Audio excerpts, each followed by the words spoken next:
100টা বক্তৃতা দেওয়ার থেকে একটা গানের মাধ্যমে কথা বলা ওটা মানুষের কাছে অনেকটা বেশি পৌঁছায় এবং ভালোভাবে পৌঁছায়। অ্যাকচুয়ালি ছেলেটা তো এখন রাজনীতিতে অপ্রাসঙ্গিক হয়ে গেছে, তো কিছুটা হয়তো প্রাসঙ্গিক হয়তো মনে হয় আমার জন্যই করলাম। অনেকদিন পরে অনেক মানুষ ওকে নিয়ে ভাবলো বা ওর গান শুনলো। দেখো, দেবাংশুর কার্যকলাপগুলো গানের মাধ্যমে তুলে ধরা, কারণ সে একবার বলেছিল, গড প্রমিস দিয়ে বলেছিল ফেসবুকে একটা পোস্টে, যে এই দলটা ছেড়ে দেবে যদি 2021-এর পরে গদ্দাররা আবার ফিরে আসে। সেই গদ্দারদের আমরা ফিরতে দেখলাম। সব যাদেরকে ভাগ বলেছিল তারাই আজকে তৃণমূলের মঞ্চে আবার দেখা যায় নতুন করে। আবার দেবাংশু তাদের পাশেই বসে থাকে। আর ও আগে পাপোশ ছিল তো দলের, ওকে আগে পাপোশ বলে সবাই ডাকতো। এখন সে ময়লারও যোগ্য নয় দলের। কেউ খেটে বড় হয়, যারা খেটে বড় হয় তারা হয়তো টিকিট পেয়ে গেছে। এ চেটে বড় হচ্ছে, তো ওকে আর আলাদা করে টিকিট মনে হয় মমতা ব্যানার্জি দেবে বলে মনে হয় না। যদি অভিষেক ব্যানার্জি কোনোরকমভাবে 24-এর লোকসভার ভোটে যদি কোনো একটা সুযোগ পায় নেতৃত্ব দেওয়ার, তাহলে হয়তো দেবাংশু হয়তো সুযোগ পেতে পারে, কিন্তু মমতা ব্যানার্জি থাকাকালীন ওকে পাত্তা দেয় না। দার্জিলিংয়ে চা বাগান ঘেরা কমলালেবুর গ্রাম সৌরিনীতে এবং দাওয়াইপানিতে ঘরে বসেই কাঞ্চনজঙ্ঘার দৃশ্য উপভোগ করতে আড্ডাহাট হোমস্টে বুক করুন 9836499678 নম্বরে।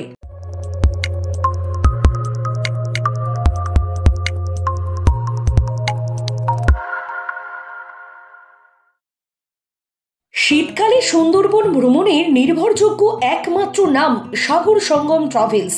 নিজস্ব লঞ্চে ভ্রমণ এবং অফুরন্ত খাওয়া দাওয়ার বিপুল আয়োজন। বুকিং করুন 9733066075। সারা জীবনে রেখে মাথা উঠোনে, আজ গদ্দার দাও দলে আমি পাপোশ হয়ে পড়ে। সারা জীবনে রেখে মাথা উঠোনে, স্টুডিওতে বসে সে কেবল ভাটবকে। না না না না, এটা আমার বিশ্বাস, মমতা বন্দ্যোপাধ্যায় পৃথিবী তৈরি হওয়ার পর থেকে মমতা বন্দ্যোপাধ্যায়ের মতো ব্যক্তি কখনো আসেনি। খেলা খেলা হবে করে গলা ফাটায়, 12 ম্যান হয়ে রোচ্ছে চোরেদের বাঁচায়। 2024 সালে তোমার রেজলিউশন কি আছে? মানে তুমি কি জেলেই কাটাতে চাও, ঠিক করেছো? সেরকম কোনো রেজলিউশন তো এখনও হয়নি, তবে নতুন বছর নতুনভাবে ভালো কাজ করা, আরও সমাজের জন্য কোনো কাজে লাগা, আরও নতুন নতুন ভালো যদি প্যারোডি সং কোনো আনা যায়, এবং তার জন্য যদি কোনোভাবে জেলে যেতে হয় সেটা আলাদা ব্যাপার। তার জন্য প্রস্তুত আমি মেন্টালি, এবং সেটা নিয়ে আমি চিন্তিত নই। তবে ভালো কিছু কাজ করা, ভালো কিছু পরিবেশন করা, মানুষকে দেওয়া, সেটাই লক্ষ্য। কে রং করাবেন ভাবছেন? আমাদের টিম যাবে আপনার বাড়ি। 0 ডাউন পেমেন্ট ইএমআইতে হোম পেন্টিং করুন আর পেয়ে যান 5 বছরের লিখিত ওয়ারেন্টি। প্রথমে কুণাল ঘোষ, তারপর দেবাংশু ভট্টাচার্য। তোমার প্যারোডি এখন গোটা পশ্চিমবাংলা জুড়ে মানুষের কাছে পৌঁছে যাচ্ছে। তো ভয়ঙ্কর দিন আসছে তোমার জন্য। জানি না কতটা ভয়ঙ্কর দিন, তবে মানুষ যেভাবে ভালোবাসছে, সেগুলো পছন্দ করছে। দেখো, মানুষের যদি পছন্দ না হতো আমি নিশ্চয়ই করতাম না, তবে মানুষ যেহেতু রিলেট করতে পারছে জিনিসগুলো, মানুষের বক্তব্যটা গানের মাধ্যমে তুলে ধরতে পারছি। দেখো, 100টা বক্তৃতা দেওয়ার থেকে একটা গানের মাধ্যমে কথা বলা ওটা মানুষের কাছে অনেকটা বেশি পৌঁছায় এবং ভালোভাবে পৌঁছায়, এবং সেটাই করে যাচ্ছি। এবং দেবাংশুর যে গানটা বললে, সেটা অ্যাকচুয়ালি অনেক আগেকারই লেখা, নতুনভাবে আমি আবার পরিবেশন করলাম, সবার সামনে আনলাম।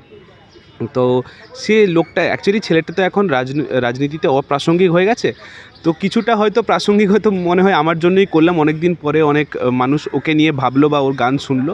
তবে খুব খারাপ ব্যাপার যেটা হয়েছে, ওই গানটা ছাড়ার পরে আমি দেখেছি তৃণমূলের আইটি সেলের বেশ কিছু মেম্বাররা ওদের কোনোভাবে প্রচার করে, ওদের গ্রুপে প্রচার করে এমন খারাপ কিছু কমেন্ট বা বক্তব্য রেখেছিল ওই ইউটিউবে ভিডিওতে, সেটা আমার ব্যক্তিগতভাবে খুব খারাপ লেগেছে। যেমন, তুমি আমাকে নিয়ে ব্যক্তিগতভাবে কথা বলো, কিন্তু আমার মা বাবা তুলে আনা, মা বাবা নিয়ে খারাপ মন্তব্য করা, আমি জানি না এটা কতটা সভ্য একটা পলিটিক্সে। দেখো, আমরাও তো ইয়াং ছেলে, দেবাংশু ইয়াং, আমিও ইয়াং। আমি গানের মাধ্যমে দেবাংশুকে কিন্তু ব্যক্তিগত আক্রমণ করিনি। কিন্তু তুমি তো গানের একটি কথা ছিল যে চুরিটা তার মার থেকে শেখা হয়েছে। মা বলতে রাজনৈতিক মায়ের থেকে কথা বলেছি, যেটা সত্যি, একদমই সত্যি। রাজনৈতিক মায়ের ক্ষেত্রে আমি দেবাংশুর মা তুলিনি। দেবাংশু যাকে মা বলে, রাজনৈতিক মা, আমি সেই মায়ের কথাই বলেছি। তো সেই ক্ষেত্রে আমি ব্যক্তিগত আক্রমণ কিছু করিনি। দেখো, দেবাংশুর কার্যকলাপগুলো গানের মাধ্যমে তুলে ধরা, কারণ সে একবার বলেছিল, গড প্রমিস দিয়ে বলেছিল ফেসবুকে একটা পোস্টে, যে এই দলটা ছেড়ে দেবে যদি 2021-এর পরে গদ্দাররা আবার ফিরে আসে। সেই গদ্দারদের আমরা ফিরতে দেখলাম, যেখানে দেবাংশু নিজে বলেছিল, ভাগ সব্যসাচী ভাগ, ভাগ মুকুল ভাগ, ভাগ রাজীব ভাগ। সব যাদেরকে ভাগ বলেছিল তারাই আজকে তৃণমূলের মঞ্চে আবার দেখা যায় নতুন করে। আবার দেবাংশু তাদের পাশেই বসে থাকে। তো দেবাংশু এখনও রাজনীতি ছাড়েনি বা সেই দলটা ছাড়েনি। তো সেই সব কথাই গানের মাধ্যমে লেখা ছিল এবং যেভাবে ব্যক্তিগত আক্রমণ মা বাবা তুলে করা হলো, আমি সেটার জন্য একটা ভিডিও করেছিলাম এটা বলে যে দেবাংশু 2021-এর পরে ইলেকশানে যখন রেজাল্ট বেরায় তখন দেবাংশু একটা লাইভ করেছিল, খুব ফেমাস লাইভ, যেটা সবাই দেখেছে। সেখানে সে একটা কথা বলেছিল যে রাজনীতি করতে গিয়ে ওর মা বাবার উপর কীভাবে আক্রমণ করা হয়, মা বাবারা কীভাবে ভয় থাকে, টেনশানে থাকে। তখন ওই ইস্যুটা নিয়ে সবাই হাসাহাসি করলেও আমি যেহেতু কম বয়সে রাজনীতিতে কোনোরকম পা দিয়েছি, তো একটা শুরু করেছি, তো আমিও না জিনিসটা রিলেট করতে পেরেছি যে হ্যাঁ মা বাবার উপরে কতটা প্রেশার থাকে। তো সেই জিনিসটা দেবাংশু যখন নিজে এক্সপিরিয়েন্স করেছে, সে আটকাতে পারতো জিনিসটা, না আটকে সেও এই একটা নর্দমার কীটের মতো একটা কাজ করে উঠলো যে মা বাবা তুলে খিস্তি খামারি করা, সেগুলো কোনোরকম গ্রহণযোগ্য নয়। রাজনীতির জায়গায় থাক, সেটাই কামনা। কিন্তু অনুভবদা, কেউ যদি যে দল করে সেই দলের প্রতি ভালোবাসা থাকে, আনুগত্য থাকা তো স্বাভাবিক ব্যাপার। তুমি সেটাকে ভাট বকা, চটিচাটা এইসব বলছো। আনুগত্য থাকা তো খুব ভালো ব্যাপার, আনুগত্য থাকুক, তাতে আমার কোনো আপত্তি নেই। কিন্তু যেভাবে চোরদেরকে ডিফেন্ড করা, দিনের শেষে টিভিতে বসে চোরকে চোর বলতে না পারাটা কি দলকে ভালোবাসা? যদি দলকে সত্যি করে ভালোবাসতো সে ওপেনলি বলতো হ্যাঁ এ চুরি করেছে, একে দল থেকে আমরা তাড়িয়ে দিক, এটাই চাই। এটা কিন্তু দেবাংশু বুক ফুলিয়ে করতে পারছে না, এটি হচ্ছে একটা খারাপ দিক।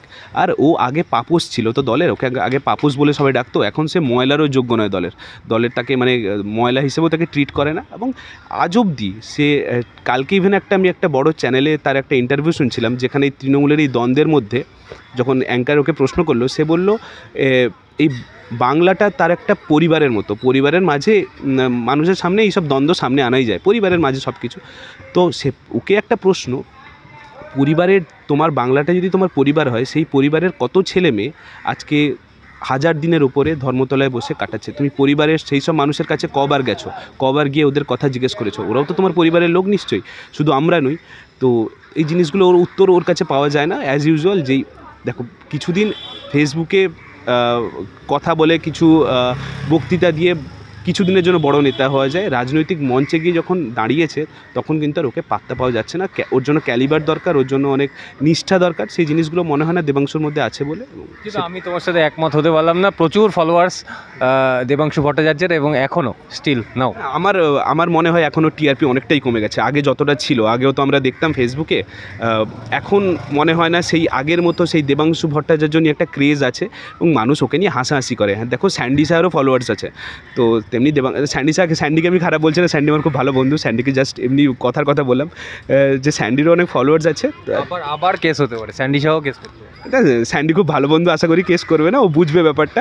তো স্যান্ডিরও ফলোয়ার্স আছে, হিরো আলম, বাংলাদেশের হিরো আলমেরও ফলোয়ার্স আছে, তেমনি দেবাংশুরও আছে। তো ফলোয়ার্সটা আরেকটা নাম হিরো আলম করতে পারে, আমি জানি না। তবে দেবাংশু যে ফলোয়ার্স সত্যি করে তার আসল ফলোয়ার্স নাকি ওকে ট্রোল করার জন্য ওরা ফলো করে, সেটাই হচ্ছে বড় ব্যাপার।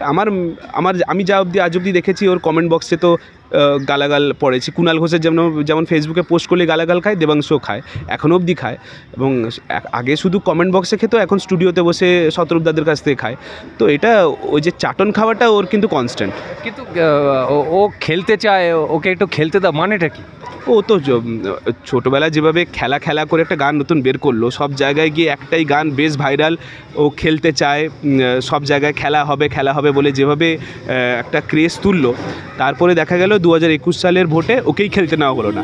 তো সেই ইস্যু নিয়ে গান করেছিলাম, এবং যেটা 2024 সালের লোকসভা ভোটে হয়তো প্রাসঙ্গিক হয়ে যাবে, যে ওকে 24-এর ভোটে ওকে টিকিট দেবে না।